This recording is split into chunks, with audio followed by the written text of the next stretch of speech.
Yeah. What up, world? It's your boy LA coming to you with another real life shit segment.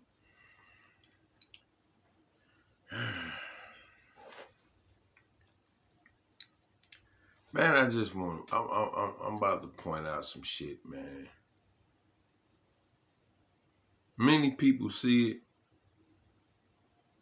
and they care. Many people see it and they don't give a fuck. So, I was just watching Piers Morgan. Piers Morgan, like, you wrong, dog. You wrong. You fucking wrong, bro. You so wrong. I just sat here, like, let me play this shit back, man, cause I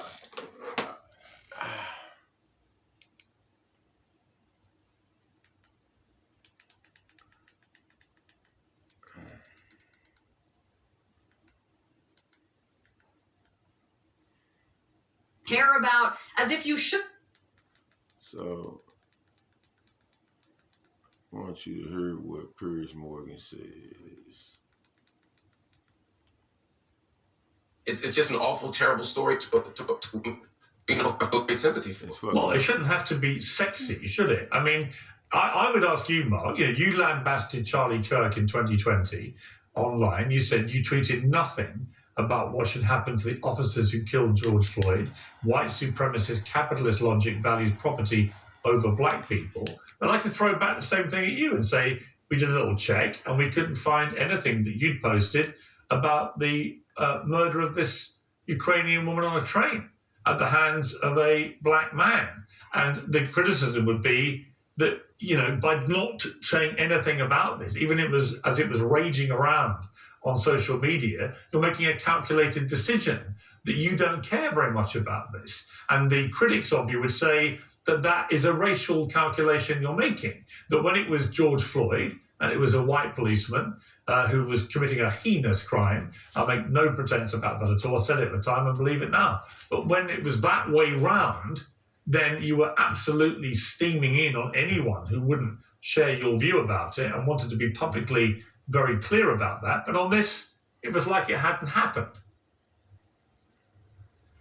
Yeah, I think there's a far more accurate and less interesting answer for that. And the truth is, I didn't hear about the story until recently. And I heard about the story because of the right-wing, vocal right-wing people who were saying, hey, you guys are ignoring this for good reason, or you guys are ignoring this because of a racial agenda. But this story was everywhere. And then we began to talk about it. Hang on, Mark. This story was everywhere. You're a journalist. You're a journalist. You're all over everything, right? Yeah. The idea that you weren't aware of it at all for 3 days. Come on. It's me you're talking to. All I can do is give you the honest answer. And the honest answer is I didn't actually track the story until I started hearing complaints about the story not being covered. And then I did cover it. But I'm saying on the first day, I didn't know about it. Second day, I didn't know about it. That's the honest answer. But if you also look at my record, and I'm sure you did this because you're a devoted journalist, you know that I've covered many stories of white people who've been harmed by black people. I've covered many white people who've faced the death penalty. I've covered white people who were shot by police, unarmed white people who were shot by police. But my problem here with this, all right, but my problem with this story, in the way that it's played out, is that it's so easy and so lazy for people to ignore the story in the mainstream media, as they did for several days, completely ignore it, and then only report it through the prism of all these right-wing headbangers are trying to play the race card with this story, and that's why we're now doing it, which is what they've been doing. I saw some headlines in the New York Times. I saw them on some of the CNN and others. And I was like, wow, what, you think that's the only reason? That's any justification for covering this? Is that because right-wing people on social media are saying it's outrageous that the media aren't covering it? You can point to that as the story. That's the nose. That's the peg. But it's not, though, is it? The peg should be that a beautiful young Ukrainian woman had her life snuffed out on a train, and the video is one of the worst things I've seen in a very long time. And my journalist, as you put it, my journalist head, after many years working in the media on both sides of the Atlantic, this is a huge story. Not because right-wing people are saying no one's commenting on it, but because it's a disgusting, heinous crime has happened on a train in America. Yeah, I mean, the sad part, Piers, is that disgusting, awful crimes happen throughout the country, and they all deserve coverage. But in newsrooms, as you know, we often pick stories based on what will get ratings, what will draw attention, or for some of us who make connections. Why did the George Floyd? Does explain to me from your perspective, but Mark, that's the. Yeah, but Mark, final point to you before I move on to others. But I'm just curious. Why, when George Floyd was killed and that video came out, was there just this collective mainstream media horror that made this the biggest news story of the year almost instantaneously? And yet here, there almost appeared to be the collective opposite response of just almost pretending it hadn't happened. First off, for you to say that shit, that story of George Floyd, Piers Morgan, was highlighting the brutality on black people that cops have been doing. Showing it on video of that motherfucker doing that shit is actually highlighting what cops have been doing to blacks for so fucking long, Piers Morgan. Okay, carry on. Don't buy the story that none of them saw it. I saw it.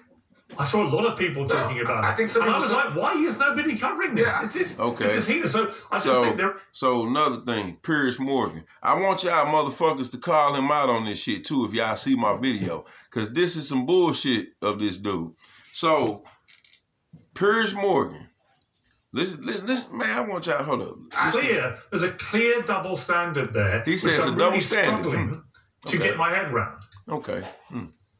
I don't think that it's a double standard. Again, I think the question is, and that was the third point I was making, is that sometimes when we cover news stories intensely, it's because they become windows into broader debates and issues. In the case of George Floyd, there have been long-standing debates in this country about the extent of police power, about the limitations of police power, about police violence, etc.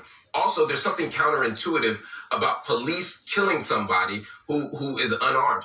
I don't have an expert. When a gang member kills another gang member, I don't do a front page story on it. It doesn't lead on my news show. Why? Because one, it happens a great deal and it's awful, but it happens a great deal of time. How many innocent young women? How many innocent young women? I have no expectation. Let me finish the sentence. I have no expectation. Now stop. That's why I want him. That's why I want to get his ass on. That part right there. Piers Morgan. If you are a journalist and you cover stories all the motherfucking time, you was able to cover the story of Iryana Zarustka, right? Being stabbed in her neck. Only difference is her stabbing was actually caught on camera. But did you cover the story of Nia Wilson? The young, beautiful black girl? Did you say anything like that? Trust me. Of her getting killed, Zarustka, that was some fucked up shit. Same thing with Nia Wilson. Not too many of you motherfuckers covered her story though. You see this? You see the fucked up shit here with racism in this country, man. 2 girls were stabbed the same damn way. One was stabbed in the neck. One was cut across the neck, but from the back. White girl that's not from this country, comes to the country to have a better living. She finds out that, damn, this country is fucked up because she died here. She should have stayed in Ukraine. She probably would have survived. I'm showing y'all what's really fucked up with this country, man. This country is full of hate, people. For Piers Morgan to recognize Zarutka's death on the train, and just a year ago, Nia Wilson was killed getting off the train. Same scenario. But this motherfucker stalked this girl. And he almost killed her sister. So it was almost a 2 for the price